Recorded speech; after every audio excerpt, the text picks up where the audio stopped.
আসসালামু আলাইকুম ওয়া রাহমাতুল্লাহি ওয়া বারাকাতুহু। আজকে আলোচনা করব স্বপ্নে মাটি দেখলে কি হয়, আল্লামা ইমাম ইবনে সিরিনের কিতাব থেকে। সাথে যুক্ত আছি আমি মুফতি জুবায়ের ইমাম।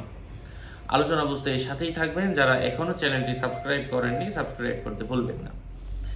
স্বপ্নে মাটি দেখা, এটা এর অর্থ হচ্ছে মাটি দেখা, এটা বিভিন্ন অর্থে হয়ে থাকে। কারণ আল্লাহ পাক মানুষকে মাটি থেকে সৃষ্টি করেছেন এবং সেখানেই আল্লাহ পাক ফিরিয়ে দিবেন। মাটি দেখা কখনো কখনো গবাদি পশু, কখনো কখনো দুনিয়ার মালামাল বোঝায়। এগুলা জমিনের অংশ এবং এর মাধ্যমে সৃষ্টিজীবের জীবিকা নির্বাহ হয়। ঘরের ছাদ থেকে মাটি ঝাড়ু দিয়ে ফেলতে দেখার অর্থ হচ্ছে স্ত্রীর সম্পদ ধ্বংস হবে।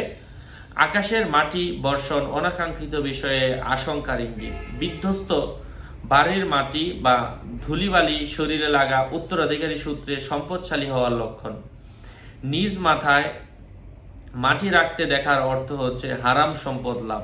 আকাশে প্রচুর পরিমাণের মাটি দেখা, দোকান ঝাড়ু দিয়ে মাটি ও বস্ত্র বের হতে দেখা, তার এক স্থান থেকে আরেক স্থানান্তরিত হওয়ার আলামত বুঝতে হবে। বালুর ব্যাখ্যাও মাটির মতোই, কারণ তা মাটি জাতীয়। বালুর উপর দৌড়ানো, বাধা বিপত্তি, অবরোধ, হাঙ্গামা, ক্লান্তি এসবের অর্থ প্রদান করা হয়। নিজেকে বালুর উপর নিশ্চিত ও দুনিয়াবি কোনো বিষয়ের সঙ্গে জড়িত হতে দেখা, এর অর্থ হচ্ছে বুঝতে হবে ধন সম্পদ সে নিজে জমা করার সম্ভাবনা রয়েছে।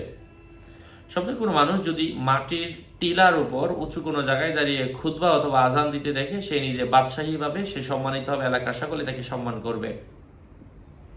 কিংবা বিচারক অথবা উঁচু কোনো পদে সে দায়িত্ব পাবে।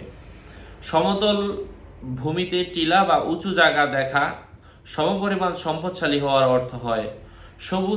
মাটিতে সবুজ গাছপালা দেখা, এটা সুন্দর আচরণের লক্ষণ। তাতে বসা সম্মানিত ব্যক্তিবর্গের সঙ্গে সম্পর্ক স্থাপনের ইশারা। টিলার ছায়ায় উপবিষ্ট দেখা নিশ্চয়ই নির্দিষ্ট কোনো ব্যক্তির আশ্রয়ে বসবাস করবে। উঁচু স্থান থেকে নামতে দেখা নিশ্চয়ই সে দুশ্চিন্তায় ভুগবে, এমন কিছু বোঝায়। আল্লাহ পাক আমাদেরকে বোঝার তৌফিক ফরমান। আরও আপডেট পেতে এর সাথেই থাকবেন। সকলের মঙ্গল কামনা করে এখানেই শেষ করছি। দেখা হবে অন্য কোনো এপিসোডে। আসসালামু আলাইকুম ওয়া রাহমাতুল্লাহি ওয়া বারাকাতুহু।